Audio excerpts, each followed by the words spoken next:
Bismillahirrahmanirrahim. Allahumma shalli wa sallim ala sayyidina maulana Muhammadin wa ala alihi wa sahbihi asma'in nama ba'du. Sangat kula hormati ini wonten Habib Soleh bin Ali bin Hasan Al-Attas, Habib Ahmad dan para keluarga. Monggo sareng-sareng maos Fatihah khususipun kangge Habib Ali Syifa dan keluarga. Al-Fatihah. A'udzubillahi minasyaitonir rajim. Bismillahirrahmanirrahim. Alhamdulillahirabbil alamin. Arrahmanirrahim. Maliki yaumiddin.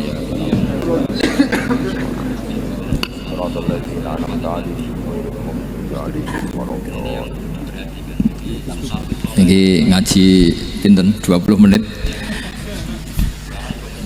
Kira-kira 20 menit ya. Bismillahirrahmanirrahim. Ini saya niat ngaji tentang yang populer mawon ya, tapi dimaknani secara detail ngangge tradisi ini ulama. Idza mata ibnu adama in qata amaluhu illa min salasin shadaqatin jariyatin aw ilmin yuntafa'u bihi aw waladin sholihin yatuna. Kula maknani sing ketiga mawon, awaladin sholihin yatullah. Terus walad niku maknane anak. Anak niku saged anak nasab kados Habib Umar bin Isbat, Habib Soleh bin Isbat, Habib Ali namanya anak nasab. Lalu sing paling penting status anak niku soleh. Soleh niku status perilaku. Ya, dados soleh niku status ingkang soleh. Soleh niku maknane ingkang layak. Yat ulah nembe wonten sifat kedua ingkang dongan. Terus pertama nu penting soleh. Dikata saniki niku tiyang mendoakan orang tuanya, tapi boten enten status soleh, rapati mandi. Jadi ini yang perlu diperhatikan. Jadi status soleh itu kita dapatkan dulu, baru yat ulah. Sekarang do menculot, anaknya do rapati soleh terus dunga sakjane rapati mandi. Nah, ini Habib Ali bejo, anaknya dijinakno soleh, soleh tenan. Jadi ini pun nama merger nih, jadi soleh kamil. Tapi ngeten nggih, kula pesan karena Habib Soleh mau sama saya, sama-sama ngaji di Bangun. Makanya Nabi itu hebatnya Nabi, ya tentu karena bentukan Allah Subhanahu Wa Taala. Adabani Robbi fa ahsana ta'dibi. Itu kalau nyifati tentang keburukan orang mukmin itu diikutkan sifat ghafurnya Allah. Jadi misalnya gini kalimatnya, liyukaffiru anhum aswa alladzi amilu. Atau sebagian ayat misalnya wa yukaffiru anhum sayiatihi. Jadi sebetulnya kalau terpaksa mengatakan orang itu buruk, itu sebenarnya dari Allah dulu kita mengatakan Allah itu zat saking baiknya itu mengampuni salahnya seseorang. Jadi nyifati Allah dulu, Allah saking baiknya itu mengampuni salahnya orang-orang baik, karena orang-orang baik juga manusia, Ustadz juga, tapi lebih nyifati ke Allahnya. Kalau kita kan enggak, lebih tertarik nyifati mayitnya, sehingga kita di hati itu mayit kira tak jalan sepuro tuntas kayak gitu. Jadi kalau di Quran enggak seperti itu. Jadi kita lebih mensifati Allah itu Ghafur, Afuwun Karim. Makanya doa kita kalau Ramadan gini, Allahumma innaka afuwun karim tuhibbul afwa, baru bakas fa'fu an. Jadi ada aturannya. Meskipun ilmu ini agak jelimet, tapi bagi ahlinya ini ma'ruf. Kalau sampean nggak paham berarti nggak ahlinya. Jadi ilmu ini agak jelimet, tapi ma'ruf. Nah, sehingga Rasulullah kalau kita meyakini syafaat Rasulullah SAW, itu cara berpikir harus kita balik. Misalnya begini, wong Islam ngono penggaweane maksiat kok disafaati Kanjeng Nabi kurang penggawean. Caranya berpikir jangan gitu. Kalau gitu kayak mari mangkal wong nakale ngono kok untuk syafaati Kanjeng. Tapi cara berpikir gini, syafaatu Rasulillah itu wasi'ah, luas sekali. Syafaatu Rasulillah ghairu munhasirah, tidak terbatas. Syafaatu Rasulillah itu lebih sakti ketimbang dosanya umatnya. Semua ulama dulu kalau nyifati Allah juga Allahumma misalnya maghfiratuka ausa'u min dzunubina. Ya, yang misalnya yang pakai mutakalim ya Allahumma maghfiratuka ausa'u min dzunubi wa rahmatuka arja inti min amali. Jadi jangan kitanya dulu. Kalau kitanya dulu kan nyifati kita dosa banyak. Itu sama ndak usah ngaku, sudah tahu semua.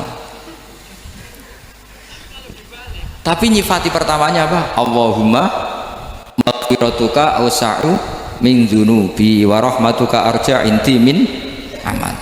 Sehingga dari nyifati maghfiratullah yang wasi'ah, yang tidak terbatas, kemudian kita sah mengatakan bahwa ahlul maksiat pun mungkin atau berhak dapat ampunan. Sama syafaatu Rasulillah itu ghairu munhasirah, syafaatu Rasulillah itu wasi'ah.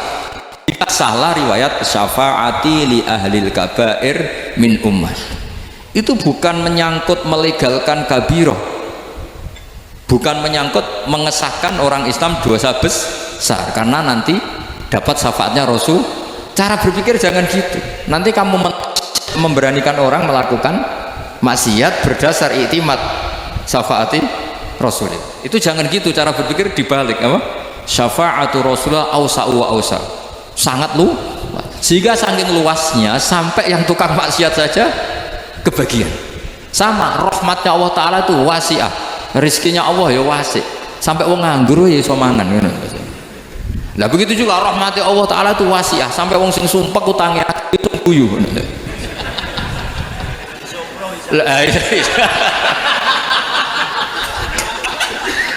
Tapi kalau dibalik, misalnya saya diprotes kiai, saya pernah juga diprotes, Gus umat kok mbok latih guyu padahal mereka maksiate akeh, hutangnya akeh, gini-gini. Karena kamu menyifati orangnya. Kalau menyifati orangnya sampean guyu haram. Hutang jatuh tempo, sampean gak mikir dosa ndak? Dosa. Jadi kiai muridnya goblok kok kiai kurang tahajud, ya dosa. Jadi kiai kok muridnya goblok tenang wae. Sementing untuk sowanan, itu amatir ya gini. Mestinya cara berpikir dibalik.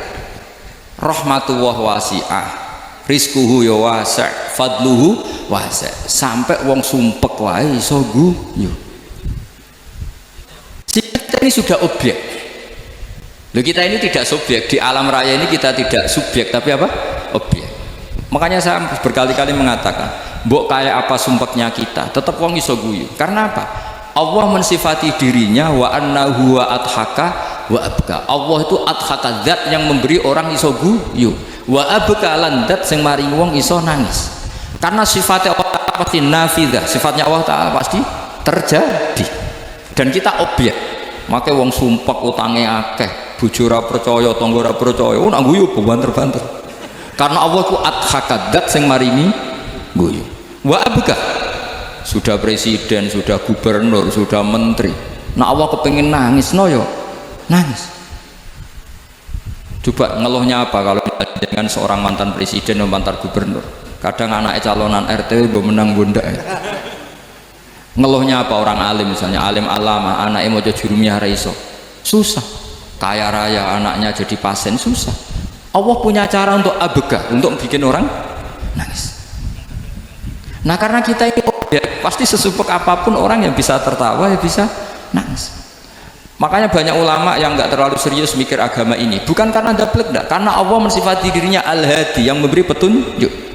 Kita gak ditunggoni Kanjeng Nabi, gak ditunggoni Wali Songo, gak ditunggoni para alawin yang dulu, gak ditunggoni Habib-Habib yang kayak Said Abdul Al-Haddad. Tapi karena Allah itu Al-Hadi, yang memberi petunjuk, dan sifatnya Allah Ta'ala la budda wa ya entakuna nafidah, sifatnya Allah pasti nafidah. Amerika kayak apa liberalnya, sekarang trennya juga banyak yang masuk Islam. Kampung-kampung pedalaman gak ada kiainya, cukup mudin.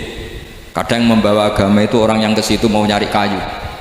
Orang di pedalaman Kalimantan, Sulawesi itu pertama itu nyari kayu, bawaan hidayat, lama-lama bikin masjid. Saya pernah di Korea, ke sana orang nyari uang, niatnya juga nyari uang, tapi akhirnya tersiksa kalau enggak bikin masjid. Karena apa? Karena Allah itu Al-Hadi, zat yang memberi petunjuk. Maka kamu tidak usah khawatir, agama ini pasti jalan ila yaumil qiyamah, karena Allah Al-Hadi. Sama. Mbok kamu umat mbok weden-wedeni kowe ku amalan ora mesti ditampa. Nek ditampa mlebu neraka. Ngono mulai ngaji ya tenang ae. Tenang, santai. Bahkan kadang bilang gini, Pak Yai tadi gak bener. Masa ngecap orang mlebu neraka? Kita yang masyarakatnya gak tahu pintunya. Pak kayaknya tahu pintunya. Karena orang itu punya cara. Loh ya betul. Orang Bedui itu kalau ngaji sama Nabi itu lebih unik timbang yang soleh, timbang sehingga banyak ilmu itu ditemukan dari orang Bedui. Karena cara berpikir itu aneh. Kalau orang soleh, orang waras kan berpikirnya ada aneh, standar. Jadi orang Bedui itu aneh. Pernah suatu saat Rasulullah itu khutbah cerita kiamat. Wah, dahsyatnya kiamat kayak apa? Semua orang diam nangis semua. Orang Bedui enggak, lebih cerdas. Ini Nabi cerita kiamat udah ada tanggalnya ini gimana? Orang nangis semua karena dahsyatnya kiamat kayak gitu.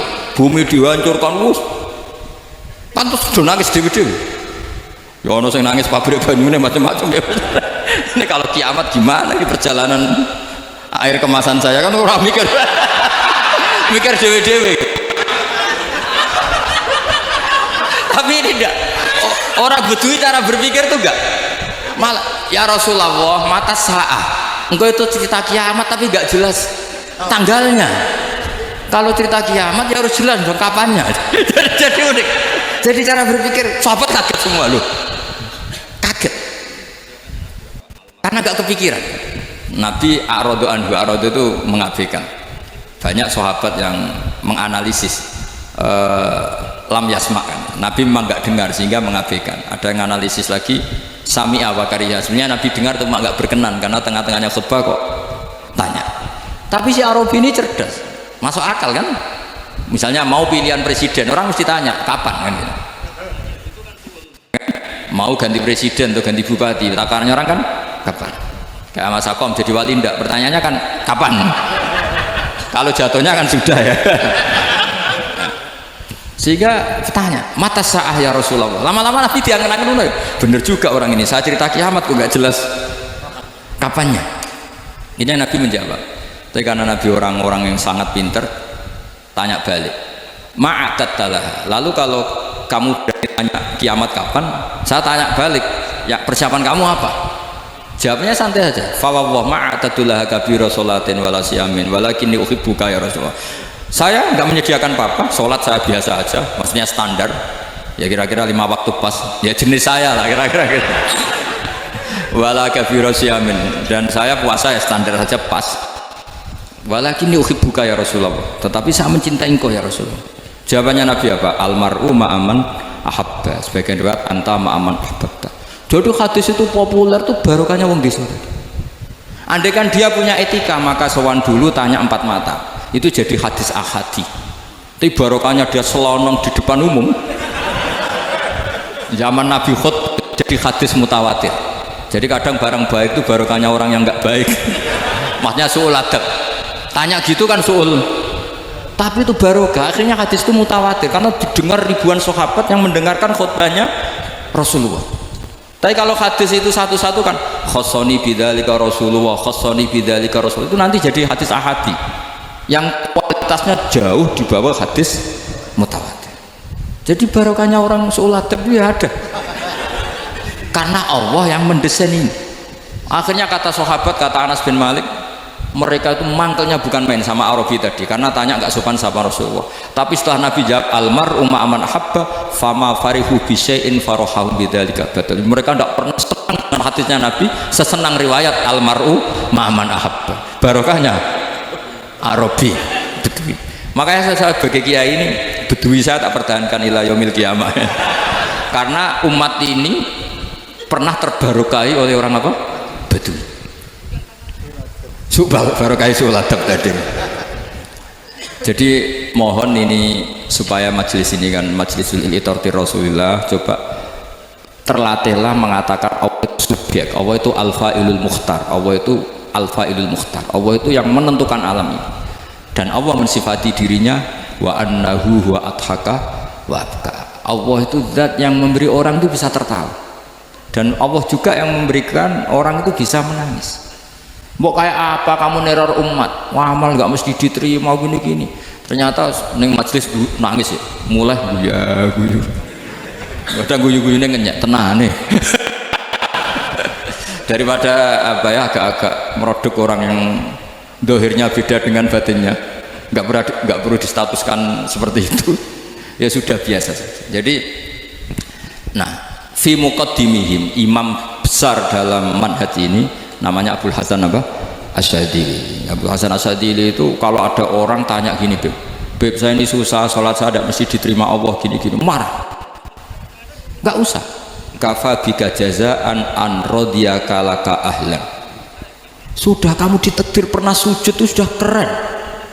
Saya itu andaikan dapat kabar dari malaikat bahwa sholat kamu tidak diterima, saya tidak susah. Bukan karena sombong, pernah ditetir sholat sujud ning Allah itu keren. Kayak apa malunya kita ketemu Allah kemudian kita di bumi tidak pernah sujud. Makanya cara Abul Hasan Asyadzili kowe ora usah mikir sholatem ditampa taro ora usah mbok mikir. Kowe ditetir terus sujud tuh hebat. Kafa bika jazaan an radiyaka laka Allah. Cukup kamu mendapat balasan dari Allah, kamu pernah ditetir sujud. Gak perlu ngaji alim alama, gue sawi ngalor idul jalalain keren. Malaikat pernah melihat kamu, gue tak kitab gede. Gak penting pahamu kamu, karena isra bakat paham mas. Jadi Abul Hasan Asyadzili adalah orang yang, dan itu Al Hasani ya, dan itu Al Hasani. Makanya macam-macam kita yang Al Husaini sudah kita punya Faqih Muqaddam, punya banyak. Di Al Hasani yang paling populer diantaranya adalah Abul Hasan. Dia tuh kalau ngendikan sesuatu itu positif terus. Termasuk itu ketika ada orang resah sholat saya diterima ndak, kata beliau wes sing sempurna ditetir tahu sujud. Saya itu sebetulnya kadang-kadang ngewiris wes sholatku tompo tahu, tapi saya sangat sadili, sangat sadil. Saya nggak pernah berdoa ya Allah ibadah kami jenengan terima ndak, karena takut kalau doa gitu keterusan itu terus tompo ora, akhirnya keterusan gitu, akhirnya ngenes. Masa orang pernah sujud ngenes? Lama-lama gini setan masuk, apa artinya saya sujud ternyata gak diterima. Lu wong kawula kok iskal tentang pernah sujud. Itu kan ibarat gini, kamu ngasih uang sama orang tua kamu, misalnya ngasih uang Habib Ali, terus apa artinya tak kasih, kemudian beliau tidak terima kasih, itu kan lucu. Terima kasih tidak terima kasih, seorang anak ngasih orang tua itu keren. Makanya saya bangga dengan Habib Soleh ketika beliau mengumrohkan Habib Ali, sudah mendaftarkan haji Habib Ali. Nggak usah mikir diterima apa enggak, wes keren, itu sudah perilaku yang keren, yang hebat. Makanya saya sering ada orang mau cerai tanya saya, Gus saya ini cerai gak, istri saya kurang ajar gini. Gak usah, tapi bojo kula judes. Uang di bojo itu keren, paling gak kowe radarani jomblo.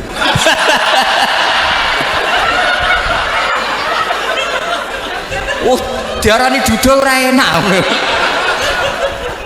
Wes luwe sabar di diarani dudul mek diarani bojo judes. Enak bojo judes cek gagah. Di bojo lah. Oh iki. Provokator itu. Jadi kafabiga jazaan an radiyaka laka alam, sudah ditedir pernah sujud itu sudah keren. Dulu ulama ala hadan nampak, ulama dulu cara berpikir seperti itu. Makanya ulama dulu kalau nafsiri wasjud waqtarib sudah pernah sujud. Di Quran gak pernah ada ayat wasjud lan sujudo siro ingkana kada wa kada ingkunta mutayakinan bikobuli sujudi, kan ada sujud ya sujud saja, tidak usah mikir makbul apa tidak makbul. Sudah kalau sujud pasti waqtarib. Terus saya sebenarnya ya sebagai orang ya kadang wedi sholatku ditompo ta ora. Tapi kalau keterusan nanti ada was-was yang mengatakan opo artine sholat. Lu tuh kan ngeri seorang hamba sing uripe ning bumine Allah kemudian menyoal pernah sholat hanya karena takut gak di. Itu kan geblek banget. Dan saya jenis kiai yang di partai itu.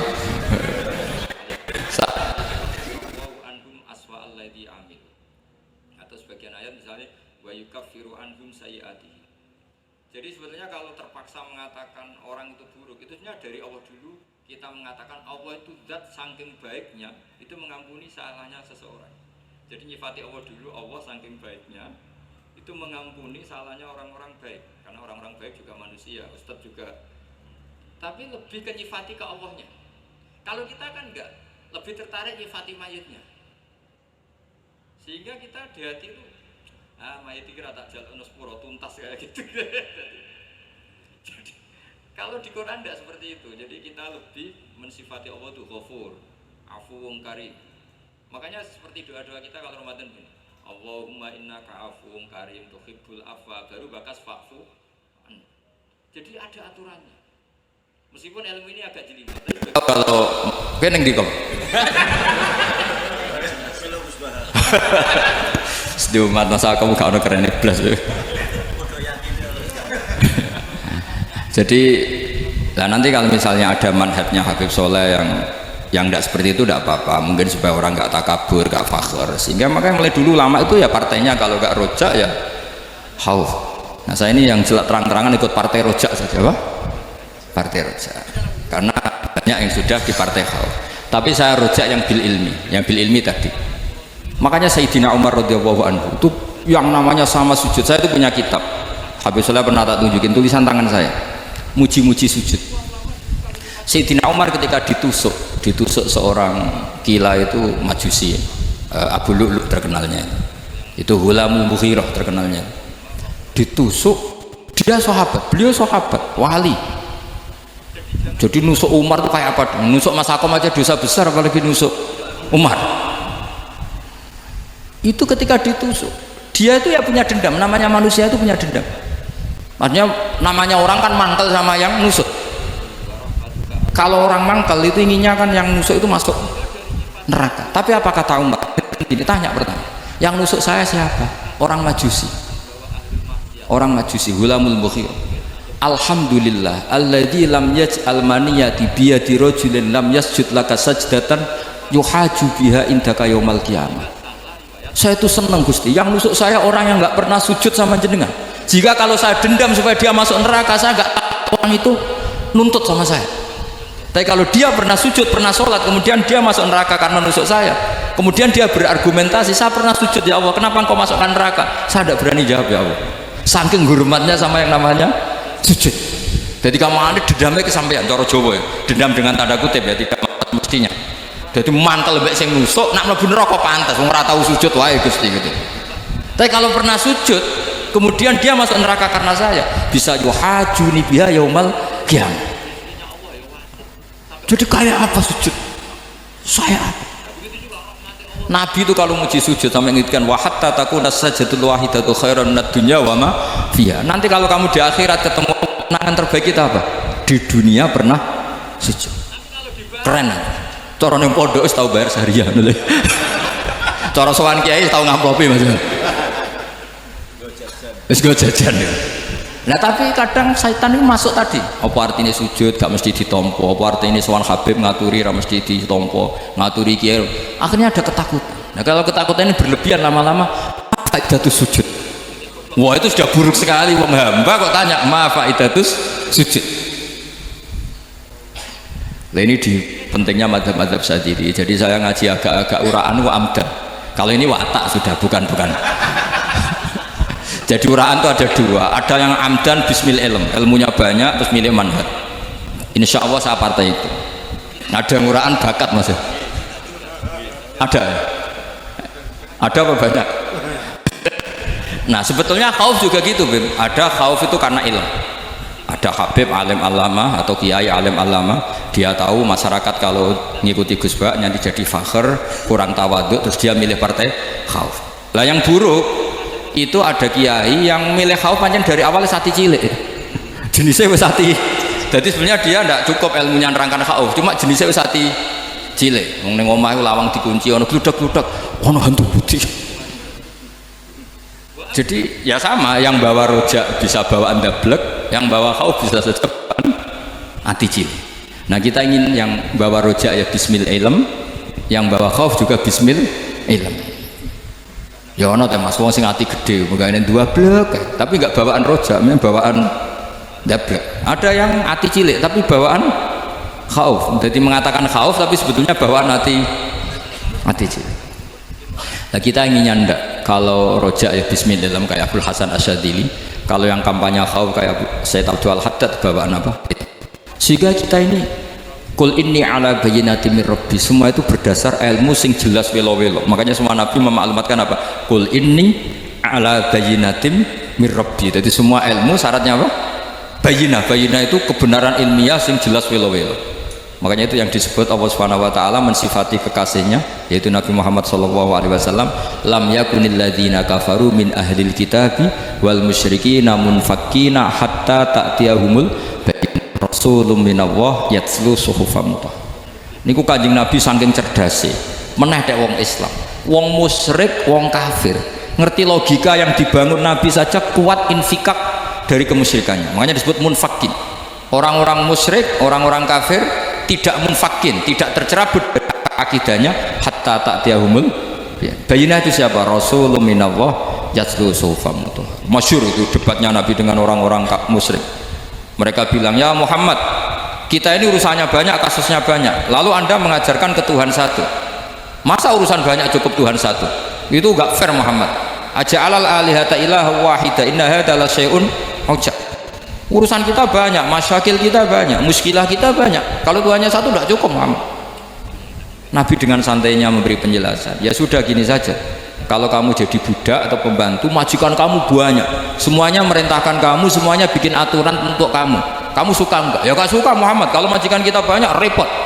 Ya sudah, Tuhan kamu itu majikan kamu, kalau banyak perintahnya beda-beda kamu pusing. Ya udah mat, Tuhan cepat. Karena Nabi bayyinah, orang itu bisa dibalik-balik pikirannya. Dan makanya disebut daraballahu mathalan rajulan fihi syuraka'u mutasyakisuna wa rajulan salamal lirajul hal yastawiyani masalah alhamdulillah. Jadi Nabi itu kalau adu argumentasi itu luar biasa.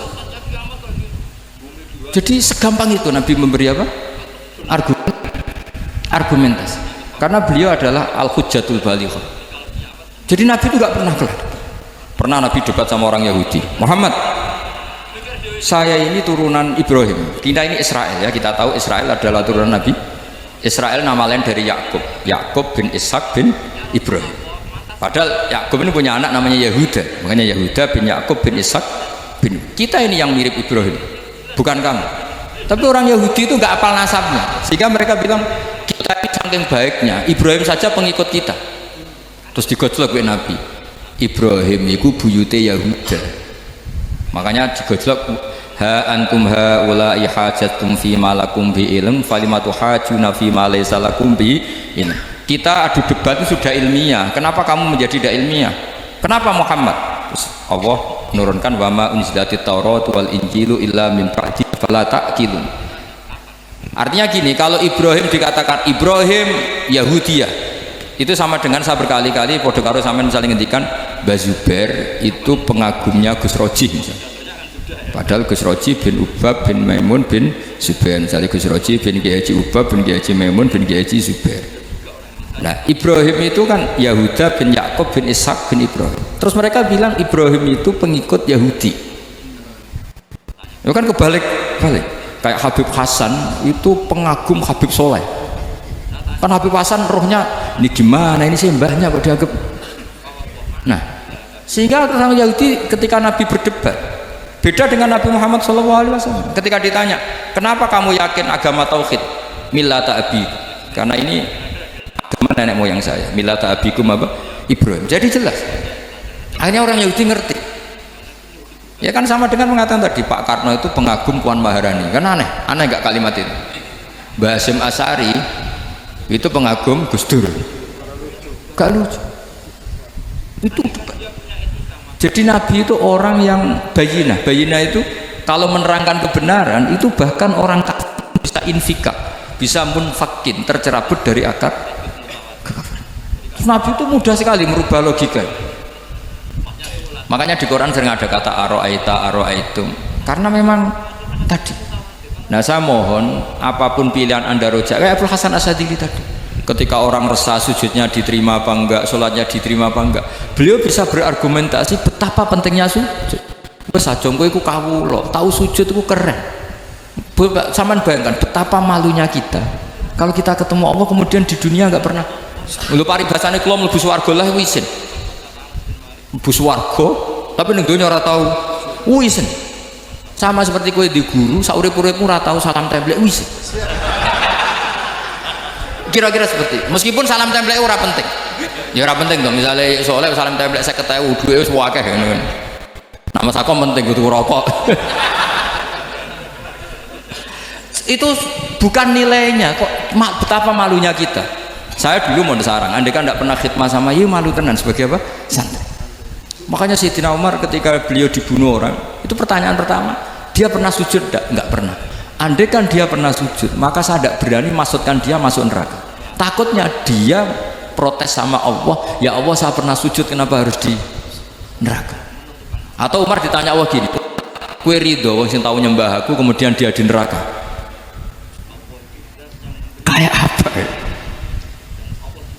Jadi makanya Umar ketika wafat ketika alhamdulillah alladzi lam yaj'al maniyati biyadi rajulin lam yasjud laka sajdah.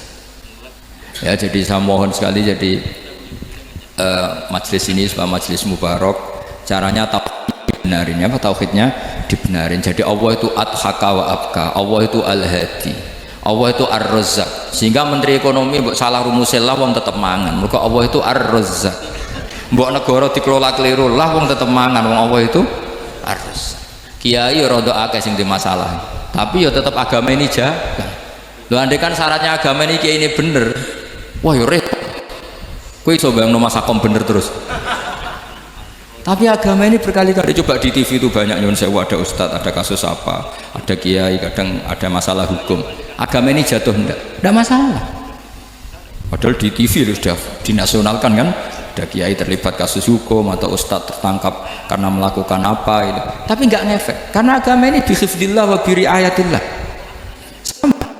Negara mana-mana kadang manajemen ekonominya enggak jelas, tapi masyarakat ya makan karena Allah Razzaq. Sama, aku kancanan Mas Ako mengeluh tapi Allah adhaka, akhirnya iso guyu. Padahal orang untungnya blas kancanan dede. Tapi karena Allah itu adhaka. Nah kita dengan istri yang kita cintai, dengan keluarga kadang nangis. Karena Allah itu zat yang bisa memberi abka. Wa annahu adhaka wa abka. Terus wa annahu wa amata wa ahya. Kita tidak ingin mati, wah ya mati saja karena kita Nah, hidayah itu seperti itu. Allah al-hadi, apa? Allah itu kayak apa Korea, negara ateis.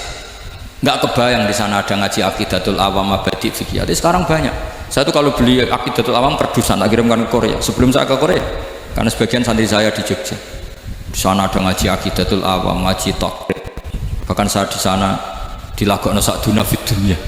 Kayak apa Allah kalau ingin bikin hidayah? Karena Allah itu al-hadi. Wong Indonesia digerakno seneng duit, bareng wis seneng duit mau apa? Korea. Setelah di Korea tersiksa karena nggak ada tempat sujud, akhirnya urunan. Segampang itu kalau Allah mengendaki.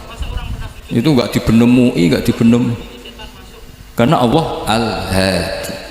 Jadi saya mohon sekali tauhid ini dibenerin dulu. Allah tetap al-fa'ilul mukhtar, apa? Al-fa'ilul mukhtar, sehingga Allah mensifati dirinya adhakawa. Mbok kamu bendung kayak apa, orang ngaji saya tetap guyu. Sekarang iso mbuli saya, oh Gus Bak ngaji tidak guyu. Allah yang memberikan guyu kamu itu. Andai kan sesuai status kamu, kowe ora ngarep guyu. Utang akeh, jatuh tempo, bojo ora percaya. Gede-gede kayak paham. Ya, jadi ini tak isyatkan jenengan saya ini tadi bawa kitab Fathur Rahman di Thalibi Ayat Quran, mau tak kasihkan hadiah ke Sayyid Umar Hafid sebagai penyempurna karena beliau sudah Al-Husaini. Semoga ini dapat barokahnya Al-Hasani. Ini dikarang oleh zurianya Abdus Salam bin Masis. Abdus Salam bin Masis adalah guru dari Abdul Hasan apa? Asyadili. Jadi kita tahu Syaiful Hikam Ibnu Athaillah As-Sakandari muridnya Abdul Abbas Al-Mursi. Beliau muridnya Abdul Hasan Asyadili. Beliau muridnya Abdus Salam bin Masis. Yaitu alami zada ini min dzurriyyati Abdus Salam bin Masis. Jadi ini Al-Hasan. Jadi ini sudah klub karena mulai dulu ya tradisinya gitu, banyak sabaib ngaji barojak bafadol, nanti yang bafadol barojak yang ngaji Habib lagi, seperti sanadnya Soleh di Sarang. Ya Soleh ngaji Bahmun, tapi Bahmun ngaji Sayyid Alawi Sadat, ya ngaji Sayyid Zaini Dahlan, nanti setelah Sayyid Zaini Dahlan ngaji Ajam lagi Usman Adim Yati. Jadi ya biasa mulai dulu silsilah ya seperti itu. Jadi seperti dulu Ibnu Abbas termasuk Qorobatul Rasulillah. Jadi dulu Qorobatul Rasulillah itu Bani Hasyim sama Bani Muttalib. Tapi kalau sekarang ya tentu para sadat, para habaib. Dulu biasa Ibnu Abbas ngaji ke Zaid bin Sabit.